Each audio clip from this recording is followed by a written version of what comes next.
കൊള്ള, തട്ടിപ്പ് ഇങ്ങനെ ഓരോ ദിവസവും വ്യത്യസ്തമായ ഓരോ സംഭവങ്ങളാണ് ശബരിമലയെ ചുറ്റിപ്പറ്റി പുറത്തു വരുന്നത്.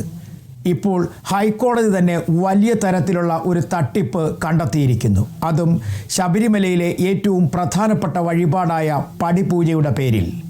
2045 വരെയാണ് പടിപൂജ ശബരിമല സന്നിധാനത്ത് ബുക്ക് ചെയ്തിരിക്കുന്നത്. എന്നാൽ വ്യാജ മേൽവിലാസം ഉപയോഗിച്ച് പടിപൂജ ബുക്ക് ചെയ്തതിന് ശേഷം പൂജ മറിച്ചു വിൽക്കുന്നു എന്നുള്ളതാണ് ഇപ്പോൾ പുറത്തു വന്നിരിക്കുന്ന ഏറ്റവും പുതിയ വാർത്ത, അല്ലെങ്കിൽ ഏറ്റവും പുതിയ തട്ടിപ്പ്. ഈ തട്ടിപ്പ് നടത്തുന്നവരെ കണ്ടെത്താൻ വേണ്ടിയാണ് ഇപ്പോൾ ഹൈക്കോടതി തന്നെ നിർദ്ദേശം നൽകിയിരിക്കുന്നത്.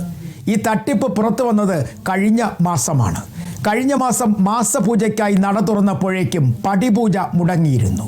ബുക്ക് ചെയ്ത ആള് ശബരിമല സന്നിധാനത്ത് പൂജയിൽ പങ്കെടുക്കാൻ എത്തിയില്ല എന്നായിരുന്നു ദേവസ്വം ബോർഡ് അധികൃതർ പറഞ്ഞത്.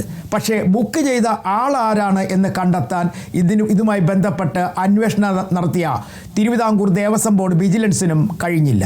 അങ്ങനെ ഇതിൽ സംശയം തോന്നിയതിനെ തുടർന്നാണ് വിജിലൻസ് ഒരു ആധികാരികമായ അന്വേഷണത്തിന് തയ്യാറായത്. ഈ വിവരം ഹൈക്കോടതിയെ ധരിപ്പിക്കുകയും ചെയ്തു. ഹൈക്കോടതിയുടെ നിർദ്ദേശപ്രകാരം ചീഫ് വിജിലൻസ് ഓഫീസർ നടത്തിയ അന്വേഷണത്തിലാണ് പുതിയ വലിയ തട്ടിപ്പിൻ്റെ കഥകൾ പുറത്തേക്ക് വരുന്നത്. 2045 വരെയാണ് പടിപൂജ ബുക്ക് ചെയ്തിരിക്കുന്നത് എന്നുള്ള വിവരം ഇപ്പോൾ നമുക്ക് ലഭ്യമാണ്. പക്ഷേ ബുക്ക് ചെയ്ത ആളുകളെക്കുറിച്ചുള്ള വിവരങ്ങളിലാണ് ഇപ്പോൾ സംശയം നിലനിൽക്കുന്നത് മുഴുവനും. വ്യാജ മേൽവിലാസങ്ങൾ ഉപയോഗിച്ചാണ് 2045 വരെയുള്ള പടിപൂജകൾ ബുക്ക് ചെയ്തിരിക്കുന്നത്. ഇതിൽ പല ആളുകളും ഇതര സംസ്ഥാനങ്ങളിൽ നിന്നുള്ളവരാണ്. അതായത് തമിഴ്നാട്, കർണാടക, ആന്ധ്രാപ്രദേശ് എന്നിങ്ങനെ വിവിധ സംസ്ഥാനങ്ങളിൽ നിന്നുള്ളവർ. ഇവരുടെ പേരുകളും മേൽവിലാസങ്ങളും ഒക്കെ തന്നെ ഈ പടിപൂജ ബുക്ക് ചെയ്തിരിക്കുന്ന ബുക്കുകളിലും കുറിപ്പടികളിലുമൊക്കെ സൂചിപ്പിച്ചിട്ടുണ്ട്.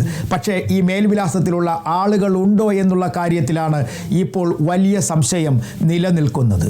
അതുകൊണ്ട് തന്നെയാണ് ഹൈക്കോടതി പറഞ്ഞിരിക്കുന്നത്, അടുത്ത 1 വർഷത്തേക്ക് പൂജ ബുക്ക് ചെയ്ത ആളുകളെ, അതായത് പടിപൂജ ബുക്ക് ചെയ്തിരിക്കുന്ന ആളുകളുടെ പേരും മേൽവിലാസവും ഉൾപ്പെടെയുള്ളത് പ്രസിദ്ധീകരിക്കണമെന്ന്.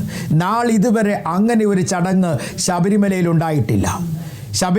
ശബരിമല സന്നിധാനത്ത് സാധാരണ പടിപൂജ നടക്കുന്നത് മാസപൂജയ്ക്ക് നട തുറക്കുമ്പോഴും മകരവിളക്ക് കഴിഞ്ഞ ദിവസം, അല്ലെങ്കിൽ മകരവിളക്ക് കഴിയുമ്പോഴേക്കുമുള്ള 5 ദിവസങ്ങളിലുമാണ്.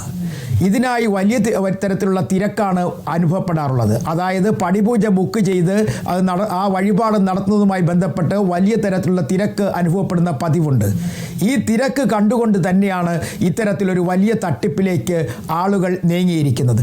ഈ തട്ടിപ്പിൻ്റെ പിന്നിൽ ആരാണ്, അത് കണ്ടെത്താനാണ് ഇപ്പോൾ ഹൈക്കോടതി നിർദ്ദേശിച്ചിരിക്കുന്നത്. തീർച്ചയായും ദേവസ്വം ബോർഡ് ഉദ്യോഗസ്ഥർക്ക് ഇതിനകത്ത് പങ്കുണ്ടോ, അല്ലെങ്കിൽ ഈ വ്യാജമായി പൂജ ബുക്ക് ചെയ്യുന്നവരാരാണ്, അവരെ കണ്ടെത്താൻ എങ്ങനെ കഴിയും? ഇത്തരത്തിൽ ഒരു നീക്കം നടത്തുവാൻ വിജിലൻസിന് ഇപ്പോൾ ഹൈക്കോടതി ഉത്തരവ് നൽകിയിരിക്കുകയാണ്. വരും ദിവസങ്ങളിൽ ഇതുമായി ബന്ധപ്പെട്ട അന്വേഷണത്തിൽ നീങ്ങും എന്നുള്ളത് ഉറപ്പാണ്. ഏകദേശം ഒരു പടിപൂജ പൂർത്തിയാക്കണം എന്നുണ്ടെങ്കിൽ 3 ലക്ഷം മുതൽ 5 ലക്ഷം രൂപ വരെ ചിലവ് വരും. പടിപൂജ വഴിപാടിന് 1 ലക്ഷത്തിലധികമാണ് ബുക്കിംഗ് ചാർജ്. അത് കഴിഞ്ഞിട്ട് മറ്റു ചിലവ് വേറെയാണ്. അതായത് പടിപൂജയിൽ പങ്കെടുക്കുന്ന തന്ത്രി, മേൽശാന്തി ഉൾപ്പെടെയുള്ളവർക്ക് പുതുവസ്ത്രം, അവർക്ക് ദക്ഷിണ, അങ്ങനെ തുടങ്ങി മറ്റു ചിലവുകൾ വേറെ വരും. ഇതെല്ലാം കൂടി കൂട്ടുമ്പോഴേക്കുമാണ് വലിയൊരു തുകയിലേക്ക് എത്തിച്ചേരുക. ഈ പടിപൂജ മറിച്ചു വിൽക്കുക എന്ന് പറയുമ്പോൾ സാധാരണഗതിയിൽ ബുക്ക് ചെയ്ത ആളുകൾ വരാതിരിക്കുമ്പോൾ പൂജ മുടങ്ങാതിരിക്കാൻ മറ്റൊരാളിനെ കണ്ടെത്തുന്നു. ആ കണ്ടെത്തുന്ന ആൾ വലിയൊരു തുകയ്ക്കാണ് പൂജ നടത്താൻ തയ്യാറാകുന്നത്. അങ്ങനെ പൂജ നടത്തുന്ന വലിയ തുകയ്ക്ക് ആ വലിയ തുകയിൽ ബാക്കി വരുന്ന തുക, അതായത് ശബരിമല ക്ഷേത്രവുമായി ബന്ധപ്പെട്ട വഴിപാട് ബുക്ക് ചെയ്തതിന് ശേഷവും ദക്ഷിണകൾ നൽകിയതിന് ശേഷവും ബാക്കി വരുന്ന തുക വീതിച്ചെടുക്കുന്നു എന്നൊരു കണ്ടെത്തലാണ് ഇപ്പോൾ വിജിലൻസിൻ്റെ ഭാഗത്തു നിന്നും ഉണ്ടായിരിക്കുന്നത്. അങ്ങനെയാണെന്നുണ്ടെങ്കിൽ ഇത്തരത്തിൽ വഴിപാടുകൾ വ്യാജമായി ബുക്ക് ചെയ്യുന്നവരാരൊക്കെയാണ്, അവരെ കണ്ടെത്താനുള്ള ഒരു തീവ്ര ശ്രമത്തിലേക്ക് വിജിലൻസ് കടന്നിരിക്കുന്നു. എന്തായാലും വലിയ കാലതാമസമില്ലാതെ വളരെ വേഗത്തിൽ തന്നെ ഇത്തരത്തിൽ തട്ടിപ്പ് നടത്തുന്നവരിലേക്ക് അന്വേഷണ സംഘം എത്തിച്ചേരുമെന്നുള്ളത് ഏകദേശം ഉറപ്പായി കഴിഞ്ഞിരിക്കുന്നു. മറ്റു ക്ഷേത്രങ്ങളിൽ നിന്നും വ്യത്യസ്തമായി ശബരിമലയിലെ ഏറ്റവും പ്രധാനപ്പെട്ട വഴിപാടുകളിലൊന്നാണ് പടിപൂജ.